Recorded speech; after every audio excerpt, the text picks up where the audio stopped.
Ayan, magandang umaga po sa ating lahat. Good morning. Ayan, pwede bang pakibati naman po yung inyong katabi ng isang magandang umaga? And welcome din po dun sa mga nanonood online. Don't forget to comment and to share our live worship service for today para makita po ng inyong mga kapamilya or ng inyong kaibigan or i-share nyo po sa inyong pong mga kanya-kanyang GC. Ayan. Kamusta po ang lahat? Okay po ba? I hope that we are committed doon po sa ating prayer and fasting na ginanap na natin or sinimulan na natin last week. Sana po patuloy niyong nasusubaybayan or nababasa yung inyo pong devotional book for na pinigay po ng ating pastor. Sa umaga pong ito, tayo po ay sasamba sa ating Diyos. Amen po ba? At sa umaga din pong ito, sama-sama tayong aawit at ibibigay ang pinakamataas na papuri at pasasalamat. Alam ko po na lahat po tayo may kanya-kanyang pinagdaanan. Some of us are struggling, some of us are blessed, some of us are happy. Pero sa pagkakataon pong ito, let us unite. Pag-isahin po natin ang ating mga puso tungo sa isang pagsamba na ang nais lamang po ay itinataas ang ating Diyos. Bibigyan ko po kayo ng ilang saglit po para po mag-reflect sa kabutihan ng ating Panginoon and para po humingi ng kapatawaran sa mga nagawa nating pagkakamali or kasalanan upang maging katanggap-tanggap po ang alay na ibinibigay natin sa ating Panginoon.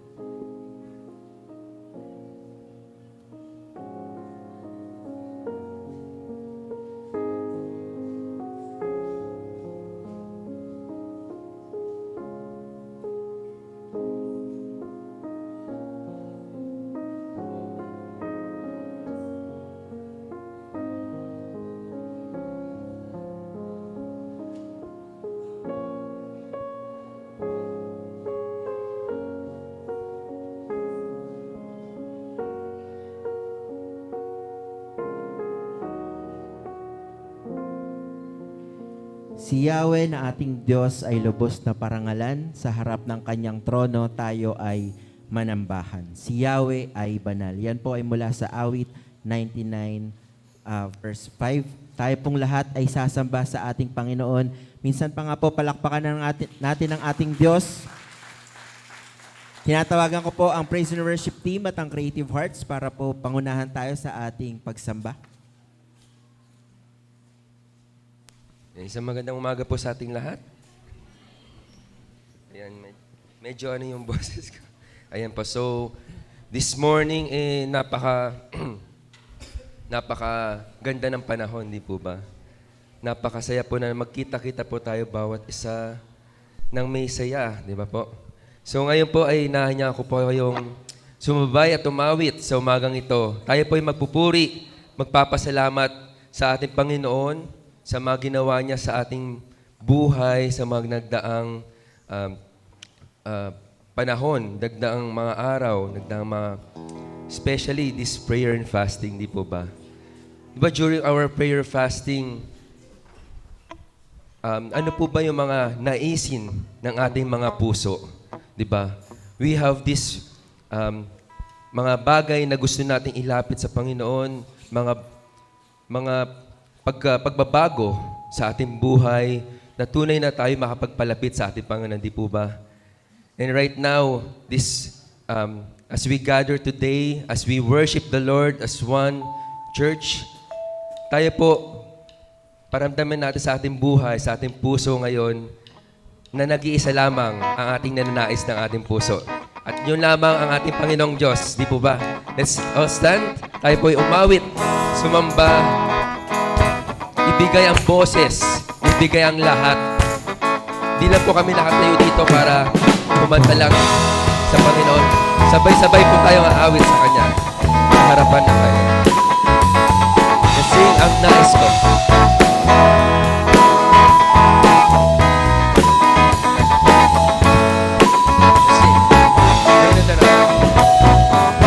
Nadaramang sadyang kakaibang awang di maipaliwanag sa puso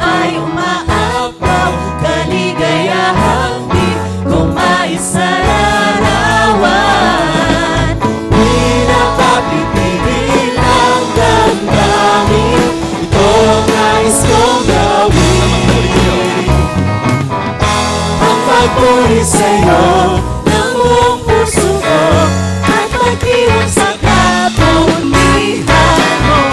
Nangalay ng sayaw, lumot at sumigaw, o Panginoon, ito ang nais ko. Puritan kita sa aking pagsamba, pagsabi na luwalhatiin ka. Magpapahirap naman, iwawalay sa'yo, o Panginoon, ito ang nais ko.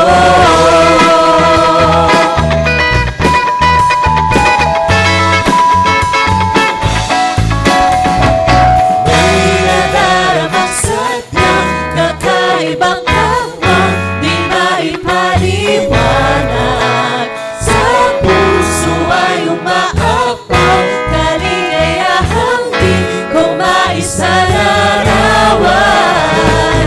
Di na mapipigil ang damdamin, ito ang nais kong gawin. Ang magpuri sa'yo ng buong puso ko at magdiwang sa kabutihan mo. Manalay ng sayaw, lumot at sumigaw, o Panginoon, ito ang nais ko. Puritan kita sa aking pasamba, pagsabi na luwalhatiin ka. Magpakailang ka man, iwalay sa'yo, o Panginoon, ito ang nais ko.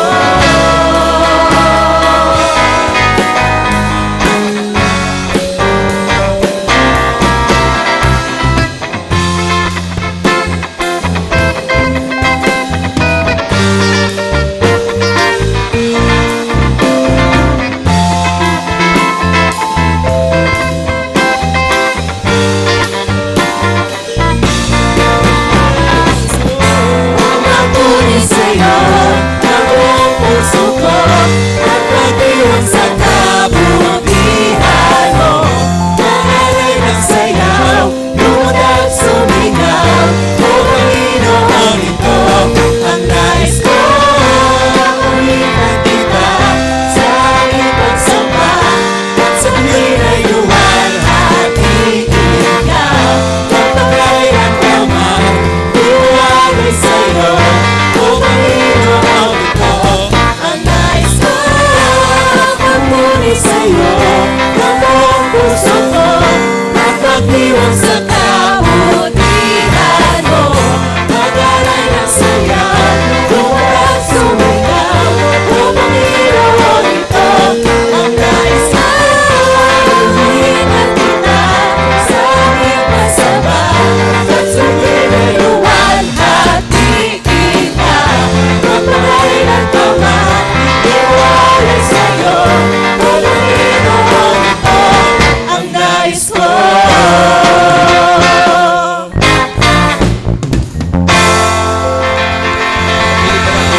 Panginoon.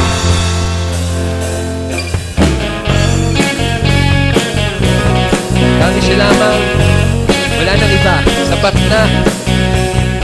Higit pa, sobra pa, Panginoon, sa ating buhay. Let's sing. Di makangamba sa kawalan, pagpapala mo'y nakikaan. Di matatakot sa panganib, pagkat naririyan ka palagi. Di matitinag sa pagsubok, ang pagsama mo'y tiyak at lubos. Di mapipigil sa pag-awit, pagkat ikaw ay mabuti. Pagkat ikaw ay mabuti. Ikaw ang aking Pasko, hindi matungkulang sa bata at likha. Pinaya mo'y sagana at umaapaw sa bata at likha. Sapagkat sa lahat kong pangangailangan, ligtas sa lahat kong inaasahan, wala namang mahirap na pagkaligay sa bata.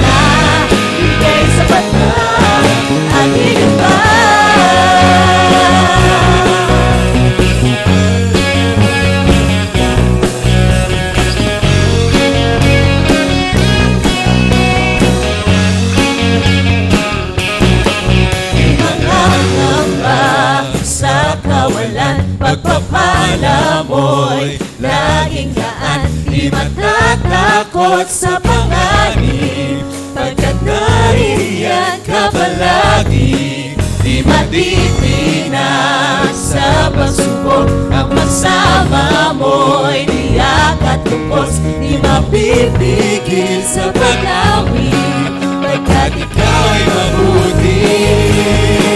O napakabuti, ikaw ang aking pastol, hindi magkukulang. Sapat na at ikaw, biyaya mo'y sagana at umaaraw. Sapat na at ikaw, sapat na sa lahat kong pangangailangan, higit pa sa lahat kong inaasahan. Wala nang ang mahihiling pagkat ika'y sapat na, ika'y sapat na at higit pa.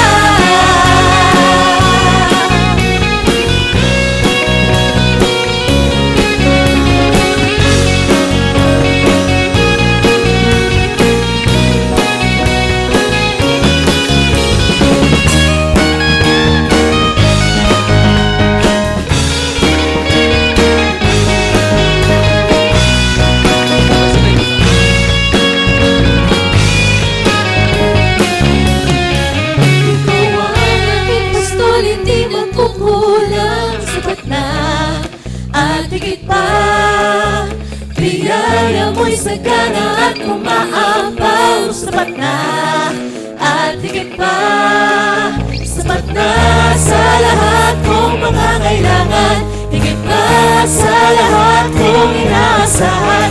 Wala nang ang mahihiling pa, pagkat ika'y sapat na, ika'y sapat na. Ikaw ang aking pastol, hindi magkukulang. Sapat na at higit pa, biyaya mo'y sagana at umaapaw. Sapat na at higit pa, sapat na sa lahat kong pangangailangan, higit pa sa lahat kong inaasahan. Wala lang ang mahihiling pa, pagkat ika'y sapat na, ika'y sapat na. Wala lang ang mahihiling pa, pagkat ika'y sapat na, ika'y sapat na. Wala lang ang mahihiling pa, pagkat ika'y sapat na, ika'y sapat na at higit pa.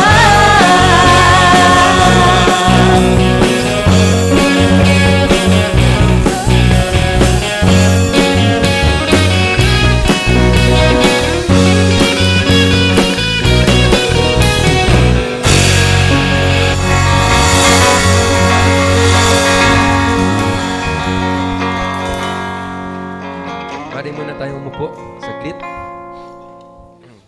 As we listen this song and as we sing this song, may our hearts, tayo'y lumapit sa Panginoon na in every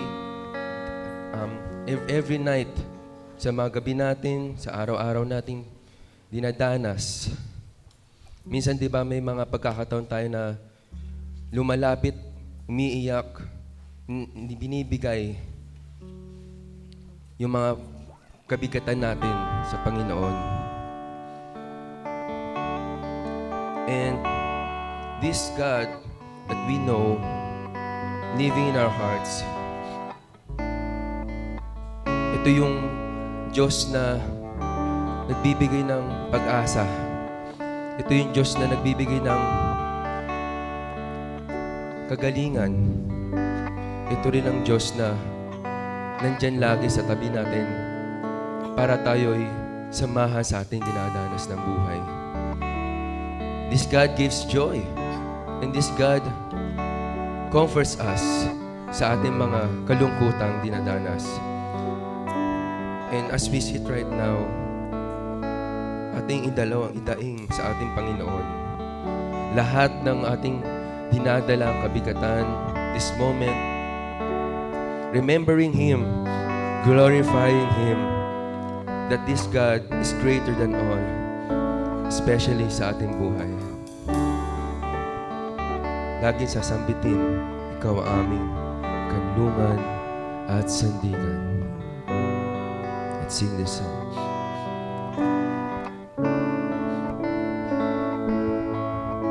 Sino man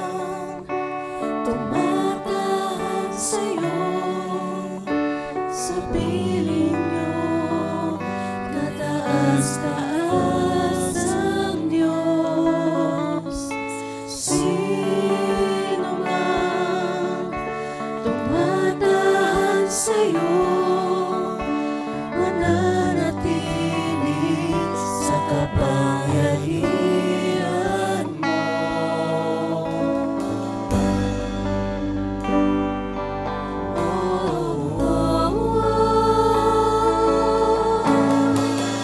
Aking Panginoon, laging sasabitin, ikaw lamang ang kanlungan ko. Aking Panginoon,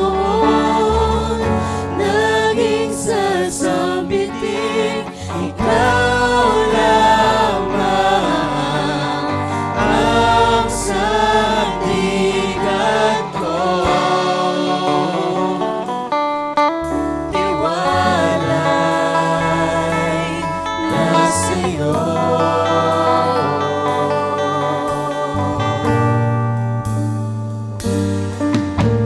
Sino man tumatahan sa'yo, sabihin niyo, kataas-taas ang Diyos. Sino man tumatahan sa'yo, mananatili sa kapangyarihan mo.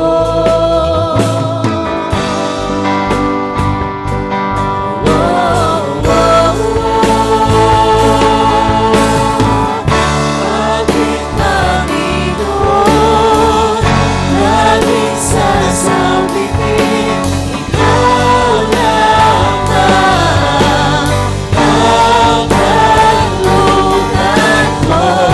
Aking Panginoon, laging sasabitin, ikaw lamang ang sandigan ko.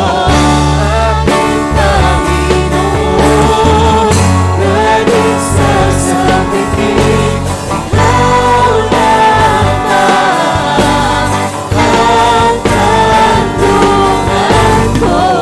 Aking Panginoon, laging sasabitin, ikaw lamang ang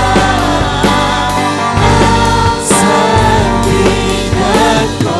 Yes, Lord. Ikaw lamang ang aming sandigan. Tiwalay na sa'yo.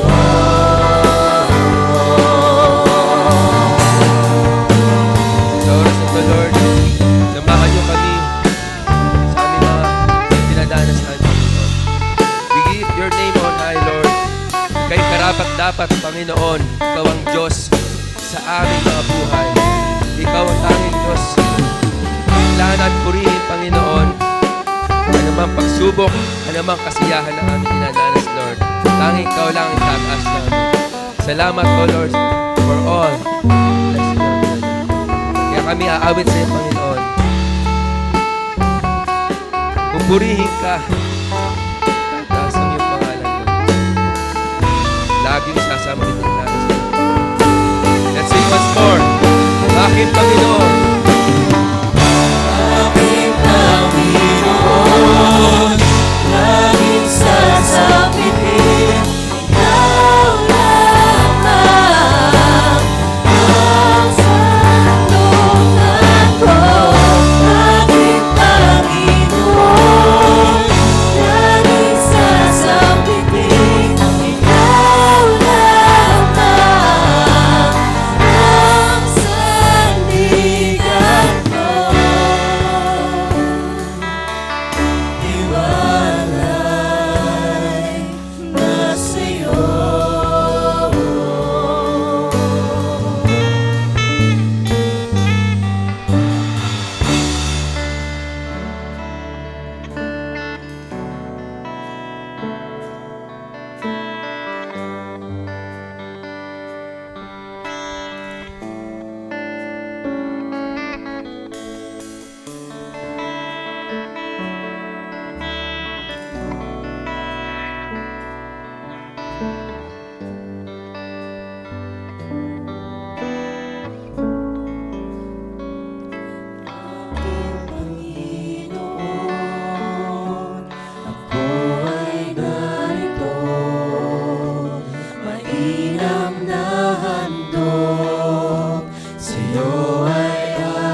Sinasamba kita, dinadakila ka, pagkat ika'y tapat at walang katulad. Lahat po tayo tumayo. Tataas Sa natin lahat. aking pagsamba, dadakilain ang pangalan mo sa tuwina. Sa bawat sandali, papupurihan ka, pagkat ika'y karapat-dapat sa aking pagsamba.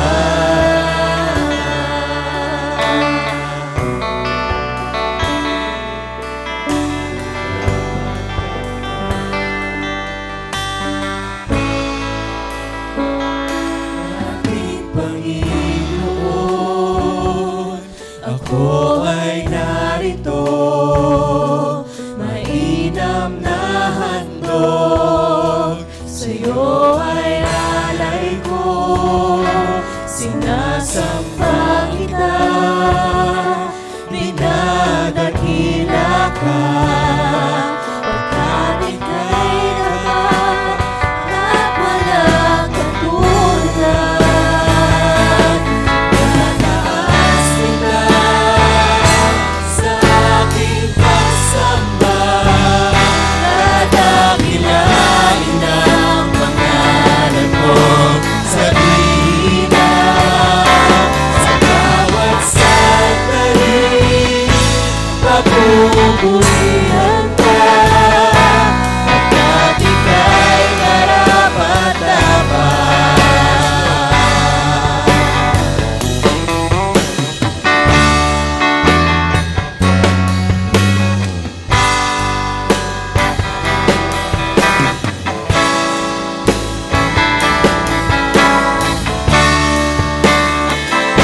Sa bawat sandali, papupurihan ka, pagkat ika'y karapat-dapat.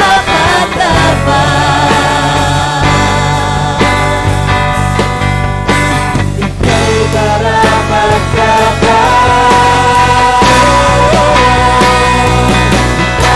Tataas kita sa aking pagsamba, dadakilain ang pangalan mo sa tuwina.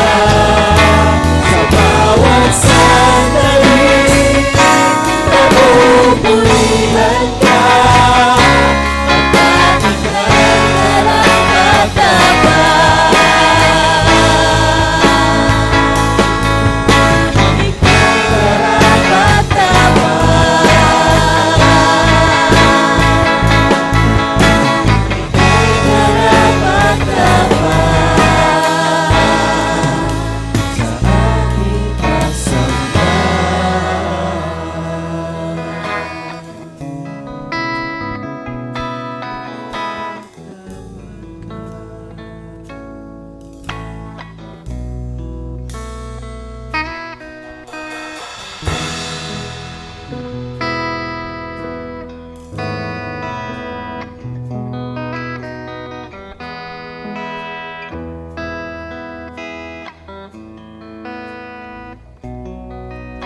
magbabago.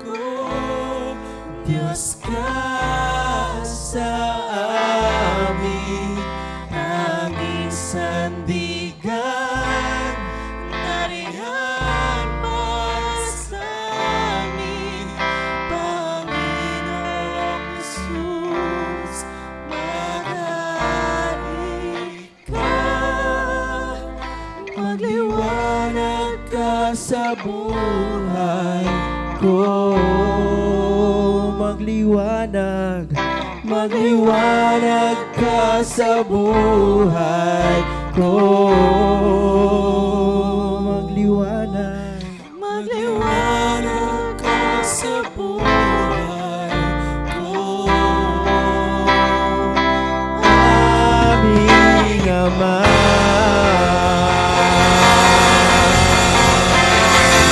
Panginoon, tanggapin mo ang mga palakpak na ito. Hallelujah! Tunay nga, Panginoon, na Ikaw ay napakabuti sa aming mga buhay, Panginoon. Hindi ka nagbabago. Alam namin, Panginoon, at batid namin, Panginoon, na kami ay nagkukulang sa inyo. Pero, Panginoon, ang inyong pong pagmamahal, ang inyong pong pag-aalaga, ang inyong pong pag-aaruga sa amin ay hindi nawawala.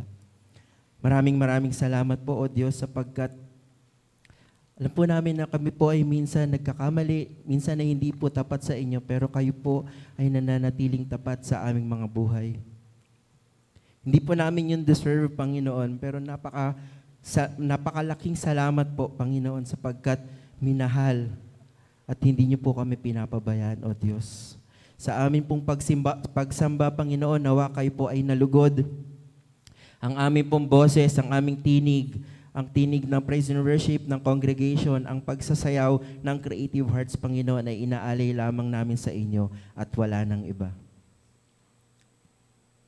Sa amin pong pagpapatuloy, Panginoon, bigyan niyo kami ng bukas na kaisipan, bukas na tenga, Panginoon, upang ang maririnig po naming mensahe, Panginoon, nagmumula sa inyo, ay magamit po namin din sa pang-araw-araw namin.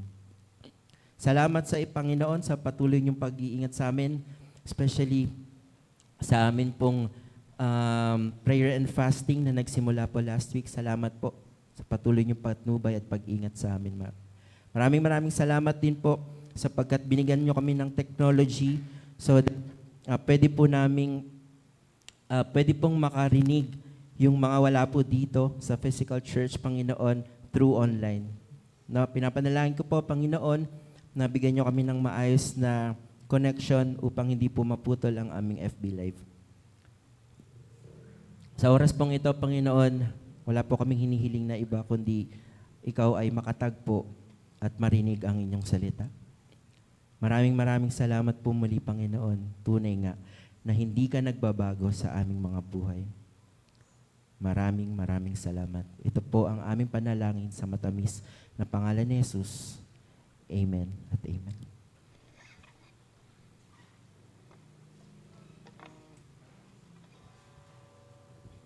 Buksan po natin ang ating banal na kasulatan or inyo pong Bible app. Sa 1 Corinthians chapter 1 verse 17 to 25.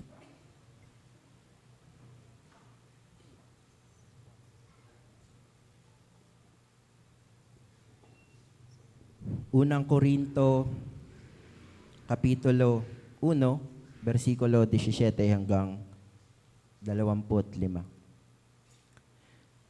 Wikang Tagalog po ang aking babasahin. Sabayan niyo po ako sa inyong pagbasa.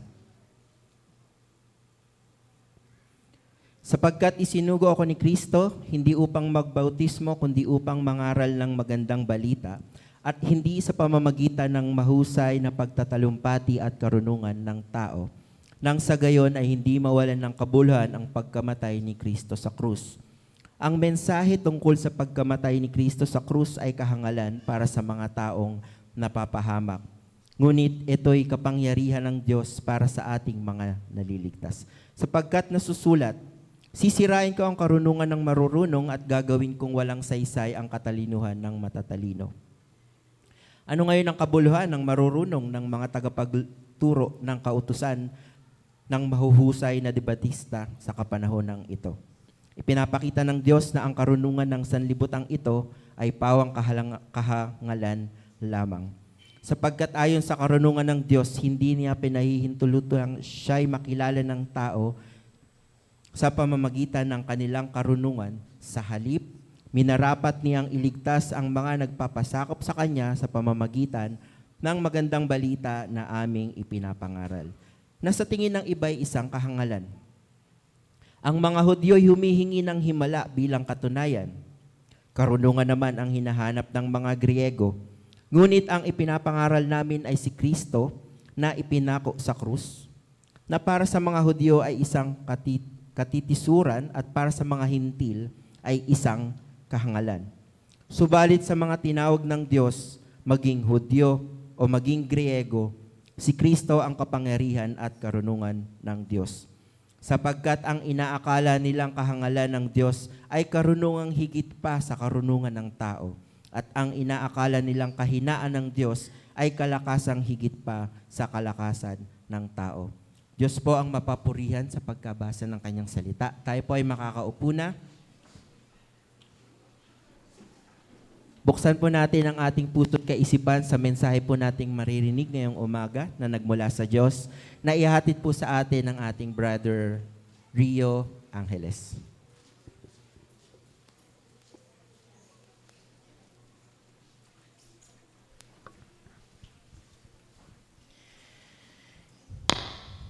Thank you po, Brother Richard Hachanova. And magandang umaga po sa ating lahat. I hope everyone has had a very exciting week. Lalo na nga po nagdaan na ang ating first week. Tapos na ang ating first week ng ating prayer and fasting journey. Yan. Sino po ba dito ang nakikisama na, nakikidasal at nakiki-fast sa church? Pakitaas po ang kamay. Meron na po ba? Yan, praise God. I hope that the Lord has taught you a lot and showed you a lot of these, His plan sa buhay nyo. Lalo na nga po yung mga topics na nagdaan is all about forgiveness and healing. No? May mga napatawad na po ba kayo? May mga pinatawad na po ba kayo sa Panginoon? Yan. Can I ask some of you po to please move forward? Kung hindi naman po naka-glue ang inyong mga puwit sa upuan, ay punta po kayo dito sa harap para po yung mga hahabol pa lang po, may makita na pong upuan. Pwede po, meron dito sa harap, meron dun po sa gilid. Yan, meron po, ayun, meron po doon, may dalawa. Please, harap po. Punta po kayo sa harap. Yan. Kasi po, pag nasa likod kayo, si Pastor Joe po ang nangangain, hindi po ako. Kaya, yes, please, occupy po the seats at front. Yan, so in our journey, in our studying of the Bible, tungkol sa pagiging isang missional church or a church that reaches out. Yan. We have learned a lot of things. We have learned that the movement of the gospel depends on the movement of the church. Diba? And we also talked about yung pagiging salt and light of the world. Yan. So the gospel isn't just standing in a certain place o sa park, sa bus, sa schools nyo at ipipreach nyo yung gospel. Hindi lang po yun nagtatapos doon at hindi lang po yun ang sakop pagdating sa gospel. When we share the gospel, we are actually showing Christ as well. Paano po natin mapapakita ang Panginoon? O paano makikita ng mga tao ang Panginoon natin? Kaya it's simple. Ba? It is through our lives and our testimonies.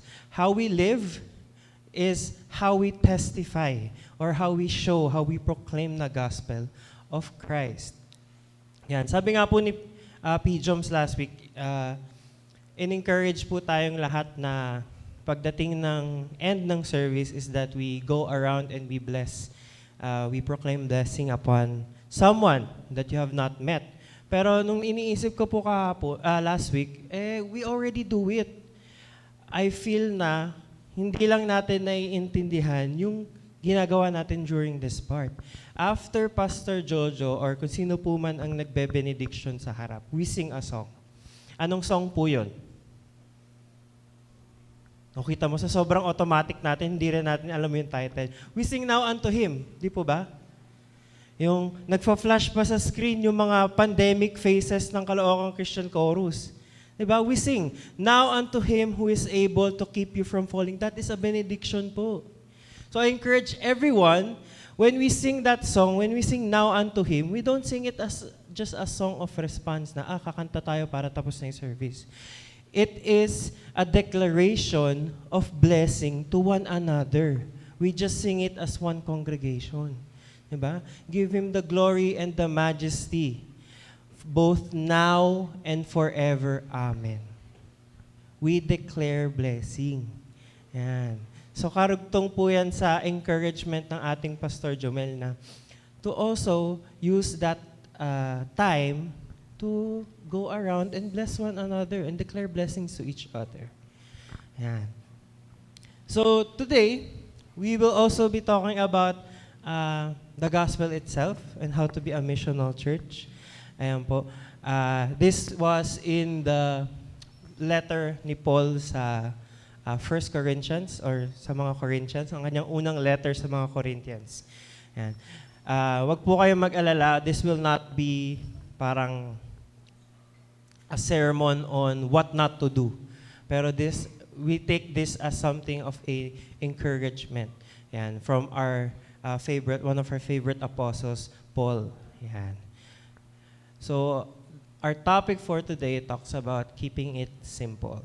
Yan. Ito po ay binigay ng ating apostle, Simple. Yan. Corny. Yan. So, it's very simple.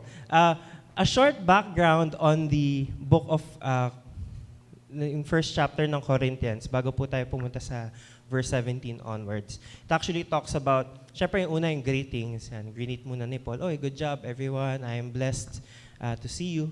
Pero after that, Paul also talks about the start ng divisions ng church ng Corinth. Sa Corinth po kasi, there were a lot of divisions. Yan, paano nagkakaroon ng divisions? Kasi po nagkakaroon ng kanya-kanyang mga bias ang mga members ng Church of Corinth. Ano po ba yung bias? Sa mga medyo bata pa po, ang bias po is yung tinitingala mong tao, yung pinili mong tao, yung favorite mong tao among parang isang certain group. Yan, yun yung bias. So during this time, yung Church of Corinth actually had their own biases. Yan. Yung iba ay for Apollos, yung iba ay for the Apostle Paul himself. Others are rooting, kumbaga. Others are rooting for even Peter. Yan, I follow Apollos, I follow Cephas, or I follow Christ. Yan, meron naman yung mga neutral. Hindi, basta ako, I follow Christ. So nilinaw po ni Paul yung kung ano meron sa division. Sabi, huwag tayo magdi-divisions. Sabi, kasi number one, sino po ba ang are you baptized in the name of Paul? Yan sinabi niya eh. I now baptize you in the name of Paul. Hindi naman po. I now bless you in the name of Peter. Hindi. We are all united in Jesus Christ. Yan. We are all redeemed and we are all saved in the name of our Lord and Savior, Jesus Christ. At hindi po siya sa mga apostles na nagtuturo nung time na yon. So there should be no biases. Yun yung sinabi. Kaya sabi ni Paul, I'm thank you na dalawa lang ang aking binaptize. Kung hindi, hindi ko alam kung anong paiisipin ng tao. Kasi during that time, very famous po si Paul. So if you are baptized by the famous Apostle Paul, ibang grupo ka, ganun. Pero hindi po yun sinasabi ni Paul eh. We should have no biases, for the unity of the church is for Christ. We are all united because we are all saved by Jesus Christ, in the name of Christ. Yan. So siguro, buti nga po sa church, wala naman pong ganun. Wala pong, I am for Pastor Wally, I am for Pastor Jojo. Wala naman po tayong ganun, wala tayong biases. Kasi nga, we all know that we are all united with one head of the church, and that is Jesus Christ. Now, Paul goes on po sa verse 17. Sabi niya, "For Christ did not send me to baptize, but to preach the gospel, and not with words of eloquent wisdom, lest the cross of Christ be emptied of its power." Yan. nililinaw po ni Paul here that the gospel is not to be complicated. Yung hindi po dapat natin gawing komplikado ang pag-preach ng gospel sa mga tao. Kaya sabi nga po, keep it simple. Why? If we use very eloquent words or if we use very heavy words when we're preaching the gospel, lalo na po sa mga, sabihin natin, Sunday school teacher kayo, pero gagamitin mo yung word na eloquent. Paano po maintindihan ng bata yun?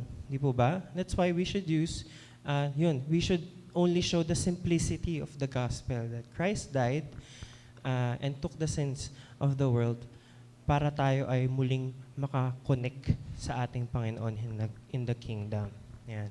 Although we are not deserving, the grace of the Lord is poured out unto us. Yun lang. Diba? Dali lang po. If we use very hard words, mahihirapan po tayo. That is why if everyone knows si William Tyndale, sino po nakakilala kay William Tyndale dito? Wala. William Tyndale po, meron. Yes, meron. Opo, William Tyndale is known for the person who translated the Bible into English. Yan. So, and you know, kung paano po siya trinate ng mga tao, he was actually burned at the stake for translating the Bible. Kasi during that time, everyone knows that the Bible should be kept in its original language. Kasi nga holy siya, holy scripture. Si William Tyndale siguro ang nasa isip niya, bakit kailangan nilang aralin itong bagong language na to? The gospel is for everyone. So if the gospel is for everyone, then we should translate it into a language that they can understand. Why? If they understand the Bible, they will know Christ. Diba? Pero, syempre, during that time, people are very conservative. They want to preserve the originality of the scriptures, the holiness of the written word. Kaya si William Tyndale po ay pinatay sa pamamagitan ng sinunog siya. Yan. He was burned at the stake. And so we praise the Lord for these heroes na dumating to help us to reach out sa atin. Kasi without the English Bible, hindi magkakaroon ng community ang mga Americans. So kung wala yung mga Americans, hindi siya aabot sa Pilipinas. At kung hindi siya aabot sa Pilipinas, it would not reach generations until na umabot po sa atin ngayon. Diba po? These are the people that God has called to do His work, His wonderful work, in order for the world to know Christ. And we praise God for that. Kaya po ngayon, may mga nagre-release rin po ng mga bagong versions. Iba pa, we have the Pinoy version. No? Noong una, New Testament pa lang, noong una nagkakaroon ng maraming backlashes kasi nga, ang pangit daw ng language na use. Pero if you look closely, if you really read it or understand it, it's not really for studying the Bible ng malaliman. It's for other people, yung mga hindi eloquent sa kanilang sa language ng English, to read. Diba? So mas naiintindihan nila. If they understand the Bible, they can know Christ more. Yan. Nakatulong nga rin po ang PVNT sa akin because the passage is actually very, very heavy pag binasa nyo yung mga English versions. And kaya ko po siya very much na naintindihan is because of the PVNT since it was translated into a very, yung common language natin. Yan. So talagang praise God for these people who translate in order to reach people. So tayo rin po, we are also called para gumamit ng simplicity or gumamit ng simple words to preach the gospel. Can everyone say, simple? Ayan, simple lamang po. Ayan. We go or we translate it into words that people can understand. Ayan. So, along with this, Paul actually, paano po ba natin magagawang simple ang mga bagay-bagay?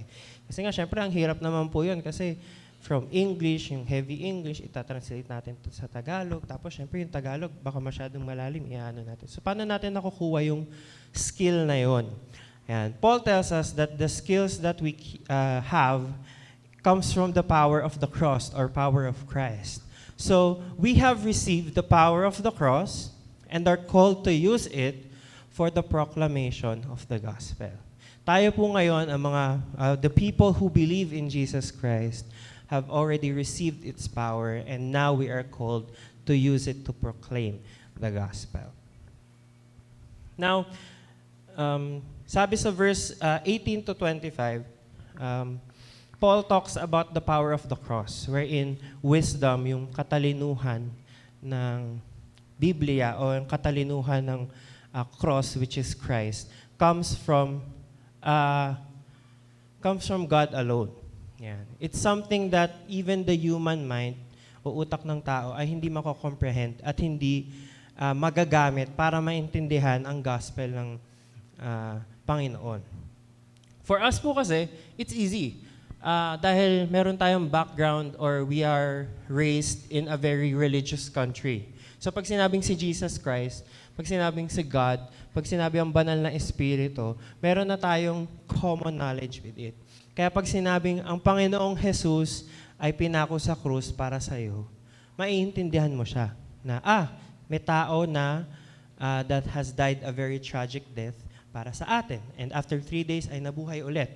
Nagkukuha natin yung concept na yun. Pero during that time, nila Paul at ng mga early churches, this concept or this thought was really shunned or ito ay binabaliwala. Sabi nga po, it was folly. What's folly? It is foolishness. Kung ano yung, paano na-share yung concept ng taong namatay para sa krus. Kasi during that time, crucifixion was the most shameful na way para mag-torture or mag-punish ng isang tao. So how can the most shameful way parang be the reason kung bakit tayo maliligtas? Yan. That is the point of view of different people during that time. Now, Paul mentioned 3 point of views about the cross. Number one, it is sa mga Jews, it is the stumbling block for the Jews. Kasi nga, they cannot wrap their head around the concept na ang savior mo o ang tagapagligtas ng country mo, ng mga tao mo, is because ay namatay sa pamamagitan ng pagkapako sa krus. Ayan. So, kasi nga po, during that time, kumbaga ang sinospoil ni Isaiah sa mga letters niya is that there will come a Savior. He will be the mighty counselor, the everlasting Father, the Prince of Peace. So, iisipin ng mga Jewish people that time, ano to? Very majestic person to. Diba? Lalo na galing sa lineage ni King David. Ano to? Descendant ng hari to. Pangalawang hari ng Israel or ng mga Jews. So dapat majestic to. So expectin mo ba na karpentero lang sa probinsya? Yung magiging tagapagligtas nyo, yung savior nyo. Di ba hindi? Hindi nyo ma-accept yun. Tapos itong karpintero na to na galing sa Nazareno ay pinako sa krus ng Kalbaryo. He was tortured or he was punished with the most shameful one. No? So, tapos yun yung tagapagligtas mo. So parang hindi mo talaga siya maa-accept eh. Hindi mo makukuha eh. Lalo na sa mga Jews. So it is a stumbling block for the Jews. It is something na pinagtatawanan ng mga Hudyo kasi it was so, hindi siya swak, hindi mo talaga siya maiintindihan. Yan. And for the Gentiles naman, or the Greeks, sabi nga, it is folly. Yan. It is very foolish to know that someone had died on the cross on the most shameful death para sa atin, sabi niya. Kasi nga, the Greeks during that time were parang masters of philosophy and masters of debates. Kaya, when Paul actually visited yung parang pantheon ng mga Greeks, yung mga matatalino, and he preached the gospel, he was actually laughed at. Kasi nga, yung concept nga ulit nung pagkamatay ni Jesus ay foolishness for them during that time. Hindi, syempre tayo, iniisip natin, oh, napakagaling naman yun, napako sa krus. Pero sa kanila, it is very foolish. Yan. Parang someone na, someone na napako sa krus, yun na yun. Yun na yung way para maligtas tayo. Parang kalokohan yan. Yan. That's what people are thinking. Pero for those who believe or those who see, who understand the full power of the cross, with it comes wisdom and power. Yan. Sabi nga ni Paul, God will destroy the wisdom of the wise, and the discernment of the discerning I will thwart. Where is the one who is wise? Where is the scribe? Where is the debater of this age? Has not God made foolish the wisdom of the world? Yan. So for the human mind or for the worldly mind, the power of the cross will never be understood. The only way for it to be understood is for those na naniniwala sa power ng cross. Jesus Christ will give us the wisdom and knowledge to help other people understand the power and the story of the gospel. Yan. Kaya sabi nga po dito, number 1, we have to be fully. Yan. We have to accept the wisdom of the cross. With it, the wisdom of our Lord will help us preach the gospel. Kasi tayo lang po ang nakakaintindi nito at hindi ang ibang tao. Not the worldly mind. The worldly mind cannot understand, cannot comprehend the truth of the gospel. Yan. Only with the help of our Lord and through His followers or through Christians can we truly, can people truly understand the Bible. Ngayon, ako po ay isang teacher sa isang maliit na school sa Quezon City. At there are times where yung mga teachers uma-absent. Yun. Kasi nga po, may sakit or may mga important events. So, ang ginagawa ko po is I substitute. So, may pinapagawa lang, tapos sulat ko lang sa board. Pero there were times wherein yung values teacher nila was absent. So, I was actually assigned to take over yung class. Ngayon, may pinagawa lang. So, gawin niyo to, answer this, read this. Pero habang binabasa ko is, ang layo, medyo malayo yung verse niya. It was about Jeremiah, I think. Na it's all about not being courageous to share the word of the Lord. Yun yung naging topic. Pero the context of it is not, parang hindi siya binigay ng maayos.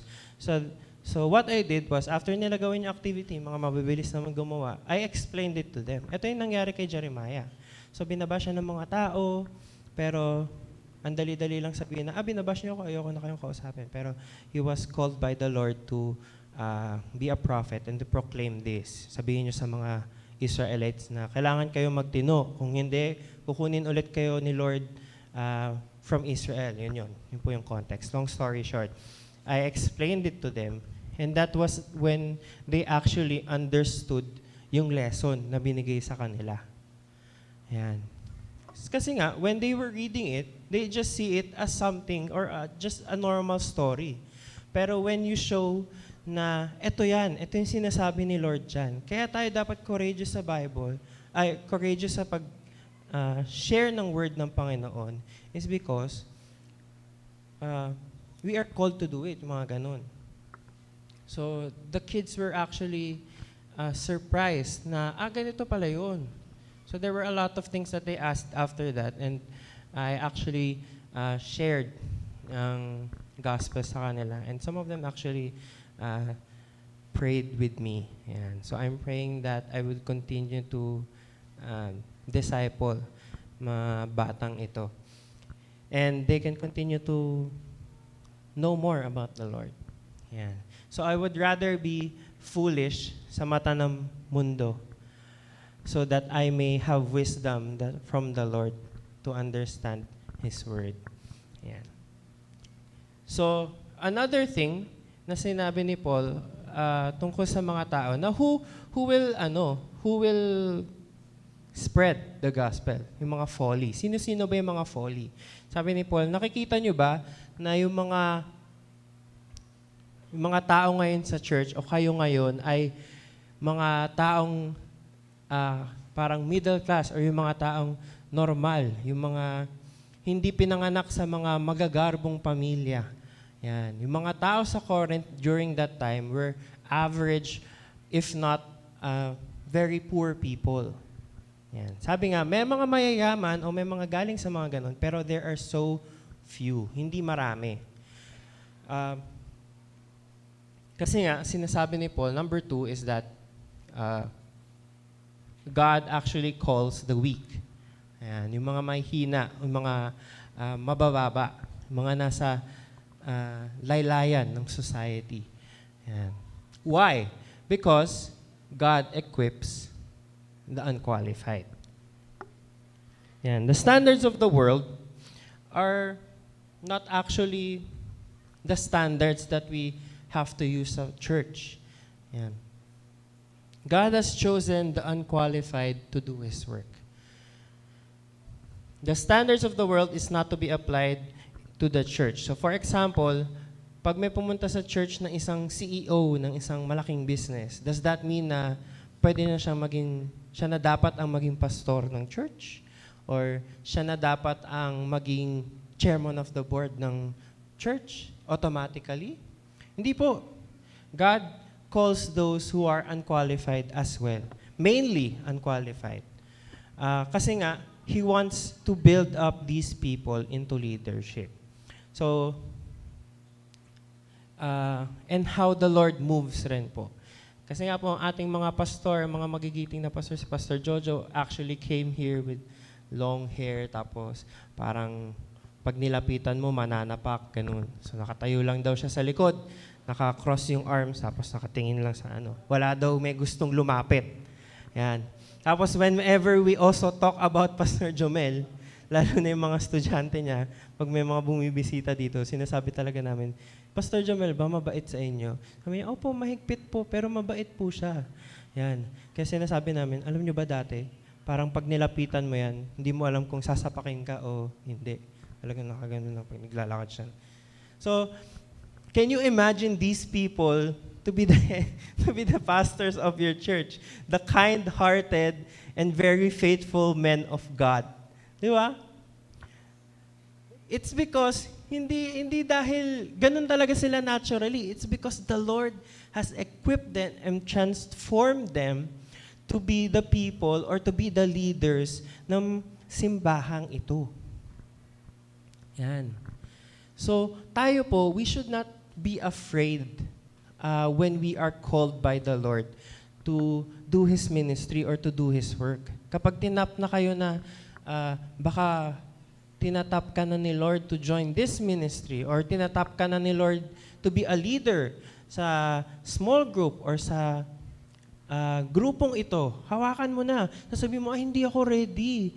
Hindi pa ako malalim or wala pa akong alam sa theology, wala pa akong alam sa chology. Sabi nga ng mga ibang mga pastor.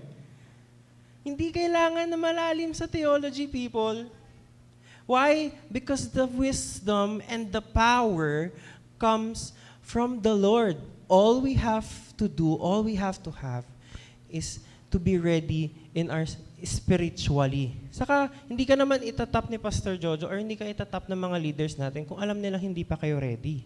Di po ba? Amen po ba? Ayan. Hawak-hawak na ng small group. And po. Kasi nga po, our church is so big.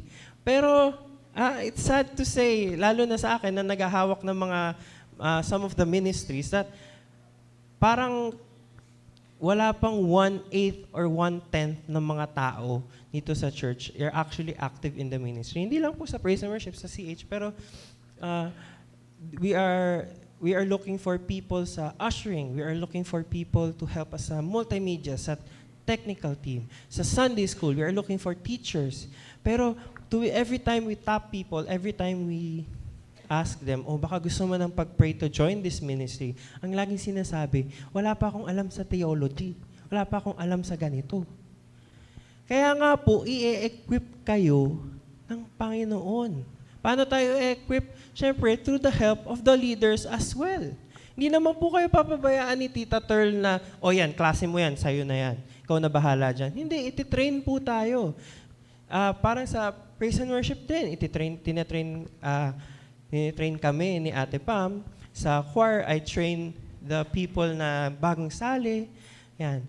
Kasi nga, we only have to have an open heart and a very committed mindset when it comes to joining ministry or leadership sa ating church. The Lord will equip. We will receive power. We will receive wisdom from the cross, from Jesus Christ. Yan. And number 3, the followers of Christ or the followers of the cross are also boastful. Yan. Sabi, be boastful. Yan. We should be boastful of the glory of the cross. Yan. Baka sabihin nyo, dapat mayabang kapag Kristiyano. Hindi po. Explain ko po yan. God calls the weak. Why? God calls the folly. Why? Because God wants us to boast in the Lord. Yan. Paano tayo napunta sa ganitong point? O how are we so good at certain things? So how can we understand the Bible better? Hindi dahil magaling ako, pero dahil magaling ang Panginoon ko. Yan. I was also blessed with a lot of talents, lalo na po sa music, pero not once did I actually say sa sarili ko na ang galing ko. Kasi alam ko, number 1 is marami pa akong pwedeng matutunan, lalo na sa music. And number 2 is that I know that these things, these opportunities na binigay sa akin was for me to use para sa glory ng Panginoon. Yan. May mga parents po ako ng mga students that have actually been inspired and blessed that talagang sinasabi nila, talagang nilagay ka ni Lord sa path na to sa music. Yan. At such a young age ng 7, ay natitrain ka na sa world ng music at theater. Sabi ko, ano lang, I can't say na, dahil mayaman kami, nakakasama kami sa mga ganitong workshops or dahil may pera kami, nakaka-voice lessons ako. Lahat naman po yun was, parang scholarship ko lang po Binigay po talaga siya ng Panginoon sa akin. At syempre, nakakahiya naman sa Kanya kung ang dami kong inaral tungkol sa music, pero hindi ko gagamitin sa Kanya. At hindi ko ibabalik ang glory sa Kanya. So we have to boast in the Lord because in our weakness, He is the one that gives us strength. In our folly, He is the one who gives us wisdom. We are, we have been chosen, the weak have been chosen so that it may be clear that it came from His power only. Yan. Not so that we may boast in ourselves, so that we may lean more to the cross and to boast in the Lord. Because through the cross, we have been given righteousness, we have been given sanctification, and there is no more rejection. Yan. We have received redemption. We have received righteousness, sanctification, and redemption. Yan. Righteousness meaning, sabi nga po, hindi na tayo guilty of our sin because we are now covered by the blood of the Lamb. We are now sanctified. We are now being changed by the Lord. Unti-unti, day by day, and now we are being sanctified. We are being redeemed. We are now going through the process of redemption, wherein we are going back to our original relationship with our Lord and our mindset of following God. Yan. So let us boast in the Lord as well. In our weakness, people ask, parang blessed na blessed ka. Hindi dahil magaling ako, pero dahil magaling ang Lord ko. Amen po ba? Amen. I have heard stories of kaka-resign niya lang, pero the moment that she resigned, after a week, may job offer na siya. Or we have given opportunities. Ako po, I was holding on to this work that I really wanted, pero the moment that the Lord says, you have to let go of that. Maybe bigyan ko sa maganda. I let go of that. And the Lord has given me such an amazing opportunity. Hindi dahil magaling ako eh. Dahil magaling ang Lord ko. Amen po ba? Amen. In our weakness, we look unto the power of the cross. So let us be folly. Let us be foolish. So that let us spread the folly of the cross. Yan. As the Lord will give us wisdom. Let us be weak so that we may be equipped by the Lord sa kanyang ministry. And let us be boastful so that we may boast in the Lord and give glory sa kanyang pangalan. And may we use it to proclaim the gospel of the Lord. Not only sa ating mga pamilya, sa ating friends, sa ating co-workers, pero may it reach everywhere, to the corners of the world. Yan. To Caloocan, to Manila, to the Philippines, and to the ends of the earth. May God bless us all. May we pray? Panginoon, maraming salamat po sa umaga na binigay nyo. We thank you for this new lesson, this new message that you have given sa amin. May we be empowered to share your word, to show yung testimony namin that we are followers of our Lord. We are followers of Jesus Christ. Help us now as we continue to be on this fasting, prayer, and fasting journey. May you continue to show your plans sa aming buhay, what you have planned sa amin. And may the message that we heard this morning tumatak po sa aming puso at sa aming isipan. We love you, Lord. We thank you. We give you back all the glory and the praises. In the name of our Lord Jesus Christ. Amen and amen.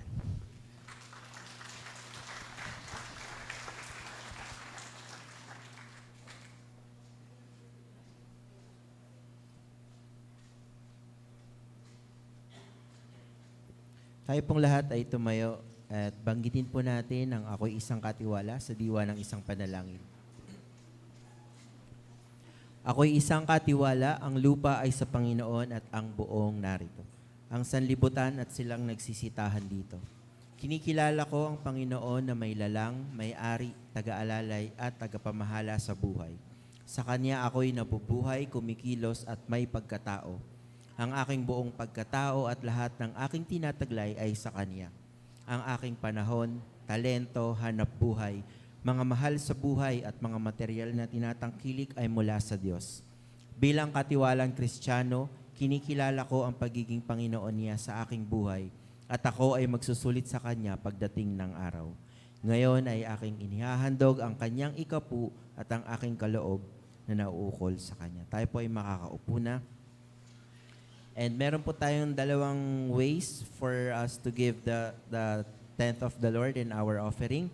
Ayan po, meron po di sa atin pong chapel, meron po ditong parang box that you can drop your tithes and offering. And also, for the online viewers po namin, naka-flash po sa inyong screen yung bank details.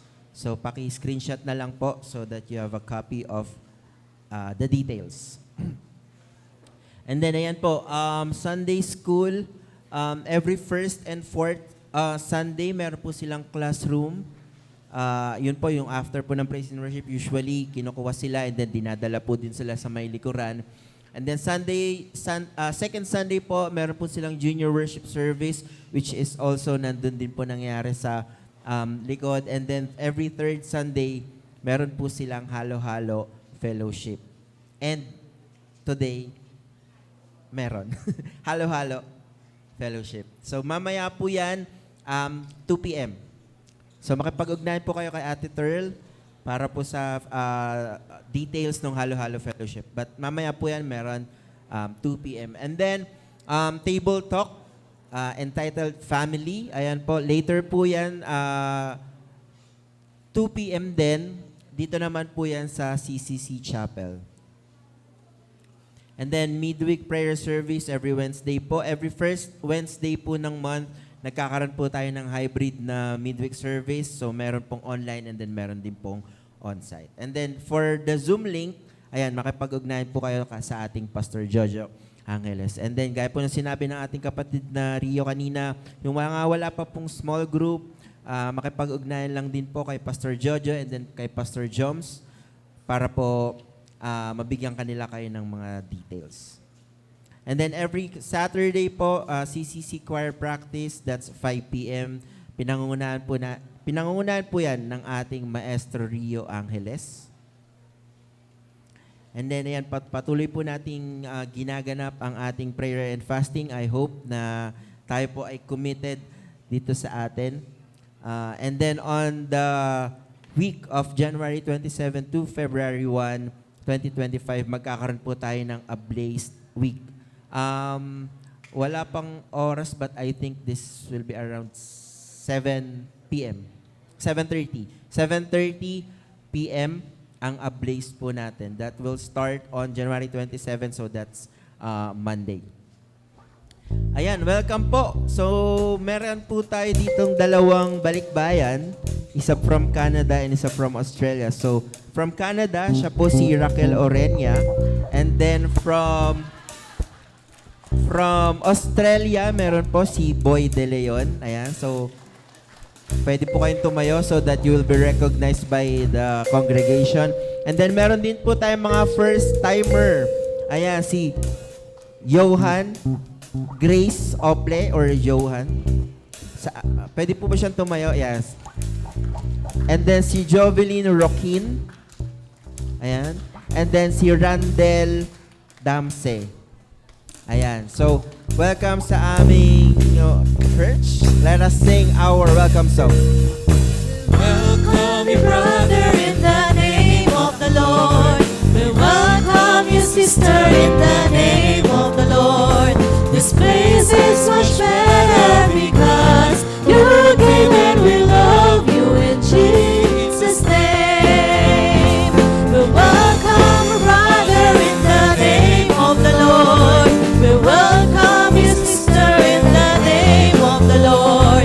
This place is much better because you came and we love you in Jesus' name. Ayan. Welcome sa amin pong Caloocan Christian Church. Nagdiriwang naman ang kanilang kaarawan this week. January 20, Renato Miranda. January 21, Alfredo Navarro and Elizabeth Buenas Heda. On January 22, Mary Grace Villanueva. Sige po, atin po silang awitan ng ating birthday song.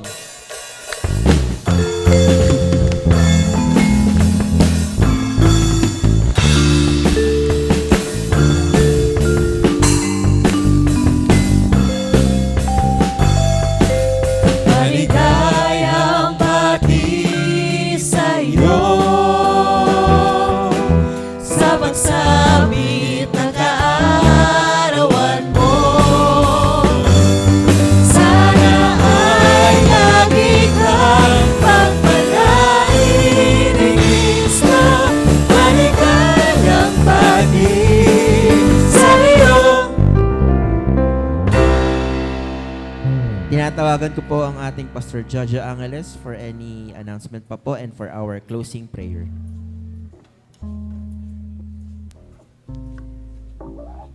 Yan, may boses na po akong konti. Pero I'm still recovering. Everyone is continuously invited sa inyo, sa ating pong Ablaze, yung ating pong 21-day fasting. Baka po akala nyo dahil hindi nyo nasimulan, hindi na kayo pwedeng sumali. Kaya nga po 21 days yan for you to be able to have a time with God. It's actually for you. It's not just for the church. Ito po ay para sa ating lahat, sa ating spiritual na buhay sa Panginoon. Baka sasabihin natin, ay, activity lang yan ng church. Hindi po siya activity ng church. It is a deep spiritual nourishment na ibibigay ng Panginoon sa iyo. Nagkataon lamang po na isinasabay natin sa aspeto ng vision ng Lord for everyone. Okay, for the church. Kaya again, inaanyayahan ko po ang lahat for you to be able to be a part of our prayer and fasting. If you are sick, you cannot fast, it's okay. Pwede po yan. Kasi meron tayong iba naman, if you have work, meron kayong trabaho, nahihirapan kayong mag-fasting, okay din po yan. But be part of the prayer. Be part of the prayer. Napakalinaw po ng prayer to be able to at least start kung wala kang devotion. Di ba? Required yan sa atin bilang mga Kristiyano to do your devotional. And this is your chance to have a devotional book coming from the church para po makasama kayo namin sa pananalangin. And as we start yung ating pong prayer and fasting, ito po ay hindi, again, inuulit ko, kadalasan sa atin, sinasabi natin, activity ito. Hindi ito activity. Prayer is not an activity. Prayer is a lifestyle. And fasting is the strongest spiritual discipline that a Christian can actually do sa kanyang buhay. Uulitin ko, ang fasting po, ang deepest and hardest spiritual discipline ng isang Kristiyano. Kaya pag sinasabi mong hindi ako nagfa-fasting, therefore you have not challenged yourself further into getting deeper into what God wants you to do. Hindi mo kayang bitawan ang pagkain mo over pagkain ng spirito mo. Yun eh, no?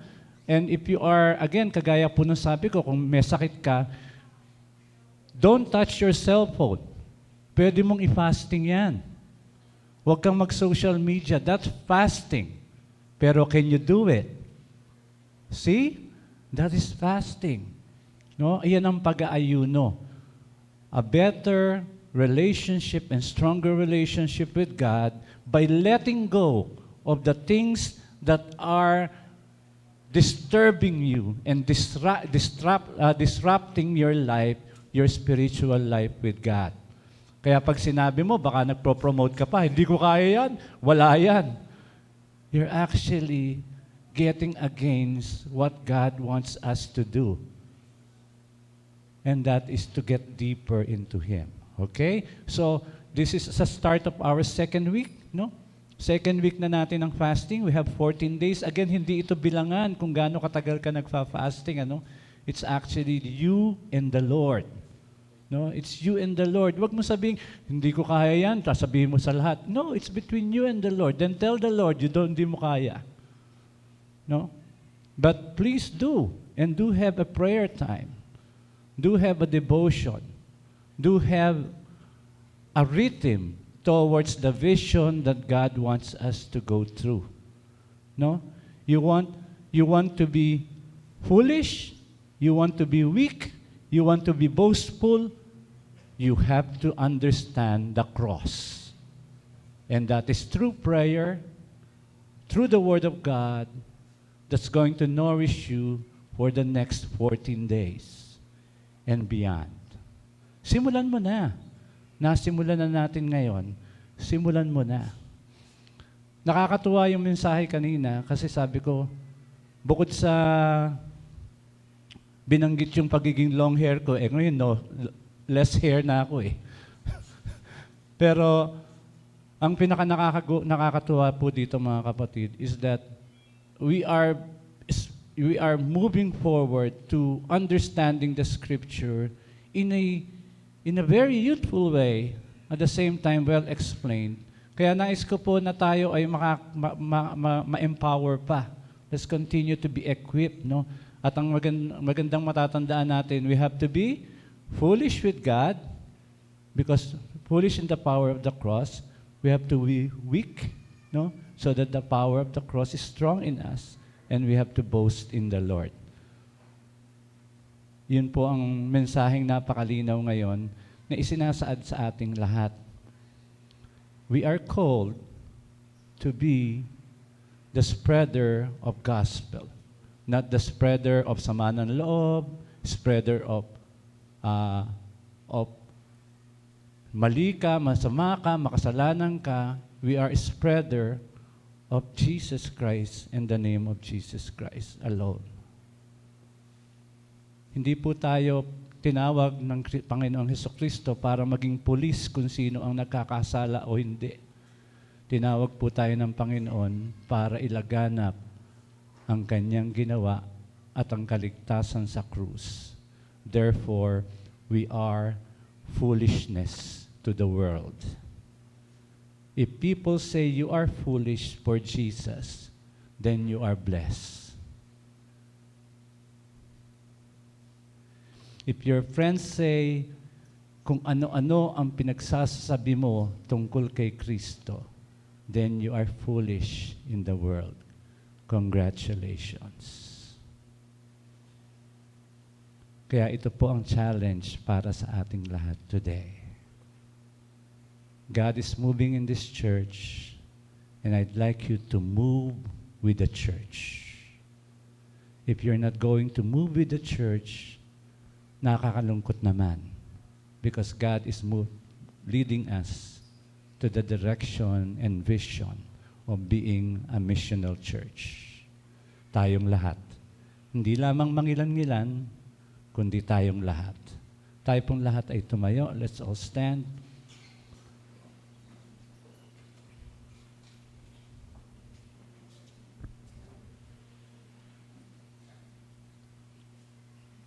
Heavenly Father, we are done with the first week of prayer and fasting. May kanya-kanya po kaming kapamaraanan, O Diyos, ng pakikinig sa iyo. May iba-iba po kaming oras upang katagpuin ka. Ang aking pong dalangin lamang ay kinakatagpo ka talaga namin. Nawa, O Diyos, ang iyong iglesia dito sa sulok na ito ng Caloocan ay maintindihan ang lalim at unawa ng pag-aayuno at pananalangin. Huwag niyong hayaan, O Diyos, na ang kaaway ay patuloy nakikilos at manggulo sa amin. Ang aming pundalangin, O Diyos, kami ay manatiling tapat sa iyo at sa aming katapatan sa iyo. Aming mahalin ang aming kapwa. Aming mahalin, O Diyos, ang mga taong ibinigay mo sa amin na makasama. Lord, we are praying that we will continue to be against the world when it comes to our relationship with you. Allow us to be foolish in the beauty of the world because we want to be foolish for you. Allow us to be weak, O God, not to be boasting of ourselves, but relying only on you. And that weakness, Lord, ay gagamitin mo upang ituro mo sa amin ang katotohanan ng Ebanghelyo at mailaganap ito. Turuan niyo kami, Panginoon, na ipagyabang ka. Hindi ang anumang bagay, hindi ang aming sarili, kundi ang ginagawa mo po na pagbabago sa aming mga buhay. Dakilang Diyos, you are telling us to step forward in our faith with you.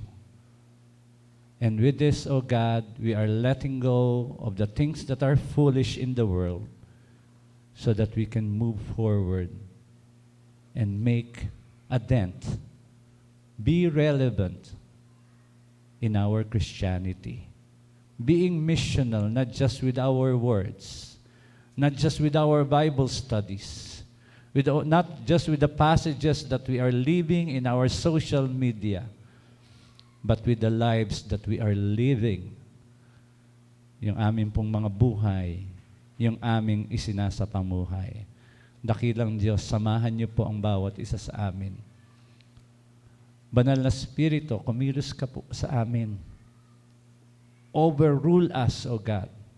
Overcome, Lord, our weaknesses so that you will continue to be the Lord not just of our lives, not just of the people we love, but the Lord of this life. Ikaw po ang liwanag, ikaw ang ilaw. Dalayan nga po namin, Panginoon, na ang Ebanghelyo mo ay patuloy na magliwanag. Samahan niyo po kami, Panginoon, as we continue to pray and fast. Samahan niyo po kami, O Diyos, sa aming pagpapatuloy sa gawaing ito na napaka-importante bilang isang iglesia. Dalangin din po namin, O Diyos, na sa aming pagpapatuloy, bigyan mo kami ng kalakasan, ibukas niyo ang aming kaisipan sa tunay na kahulugan ng iyong mga salita na aming pinag-aaralan. Dalangin din po namin, Panginoon, na ikaw ang sasama sa amin as we continue with life, sa pagtungo namin sa aming mga opisina, mga eskwelahan, sa mga hanap buhay, sa mga negosyo, sa pananatili namin sa pangangasiwa sa aming mga tahanan, patuloy na pag-isahin niyo kami, O Diyos. The unity of faith that you have given to us, O God, as we continue to pray for each other, we pray for the safety and security and the gospel to be preached, Lord, wherever, Lord, ng isang mananampalatayang taga-Caloocan Christian Church will be led. Salamat, O Diyos, sa iyong katapatan. Salamat, O Diyos, sa iyong pag-iingat. And we are looking forward, Lord, for a Blaze Week, kung saan, Panginoon, kakatagpuin ka namin minsan pa sa lugar na ito. Ngayon pa lamang dinadalangin na namin, Panginoon, na paligiran mo ng iyong mga anghel ang lugar na ito as we do a blaze, Panginoon, for your glory. Dalangin nga po namin, Panginoon, na makita namin ng mukhaan ang iyong kagandahan at ang iyong kabutihan ay aming pong maramdaman minsan pa. Dalangin din po namin, O Diyos, yung mga gagawin pa sa iglesia. Salamat po, Panginoon, dahil napakarami po, Panginoon, na pagpapalakas, empowerment that you have brought to us, O God.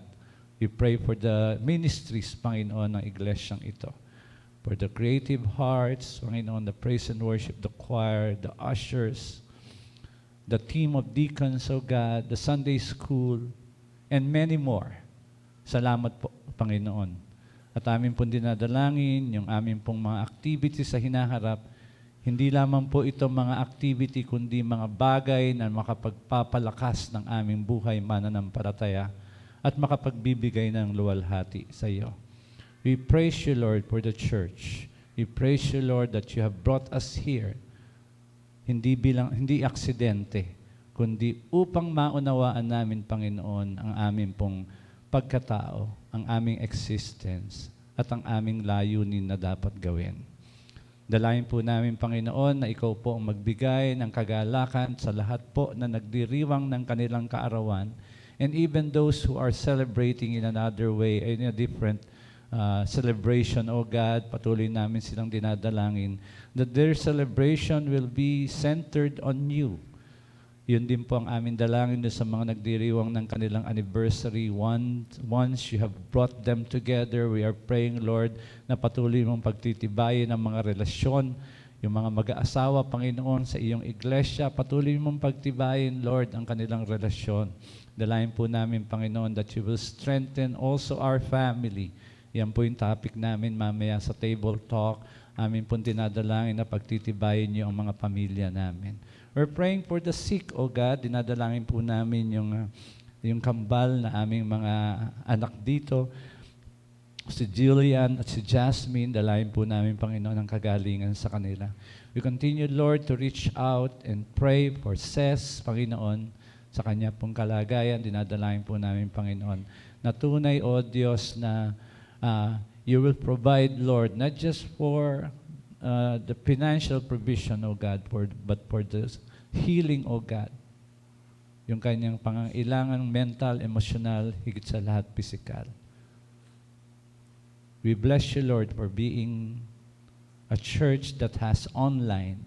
Amin din pong dinadalangin yung aming mga kapatiran na hindi namin kasama dito physically, but are praying with us sa iba't ibang lugar, nasaan man sila, sa anumang kalagayan, maaaring may karamdaman sila, Lord.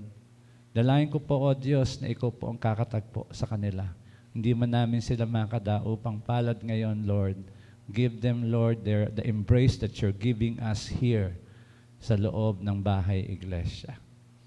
Dalayan ko nga po, O Diyos, na pagsamahin niyo kami patuloy na pag-isahin. Iisang layunin, iisang Diyos, iisang bautismo sa kaluguran at kaluwalhatian ng iyong pangalan.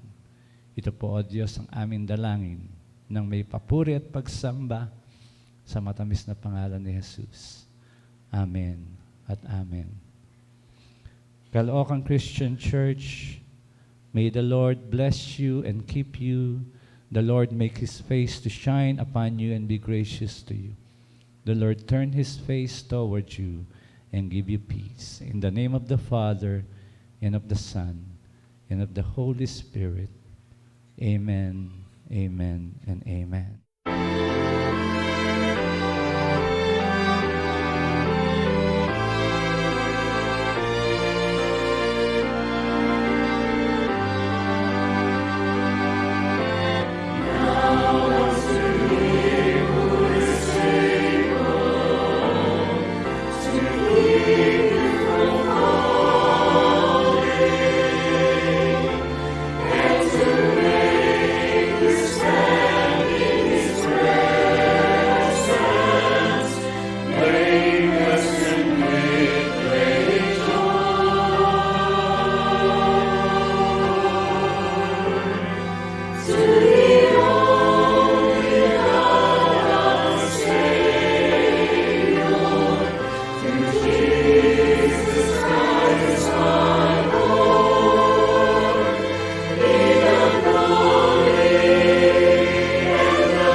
Let's sing once more po. Tara.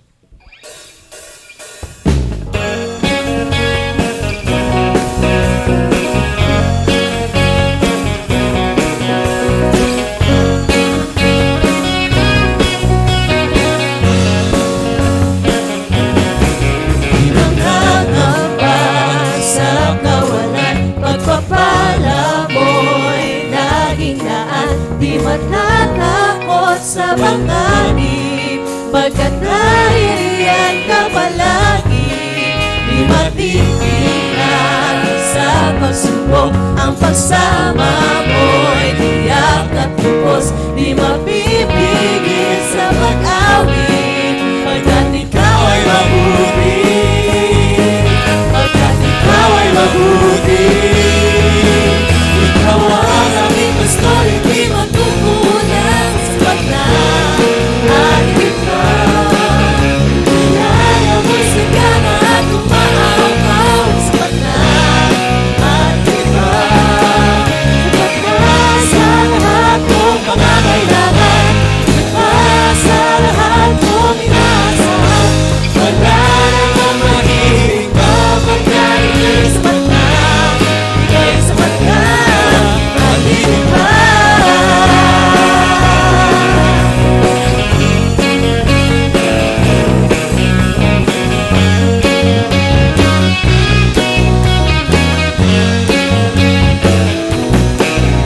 Magkakamba sa kawalan, pagpapala mo'y laging daan.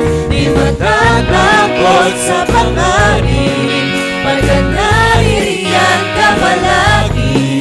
Di matitignan sa pagsubok, ang pagsama mo'y tiyak at lubos. Di mabibigil sa pag-awit, pagkat ikaw ay mabuti. O napakabuti.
at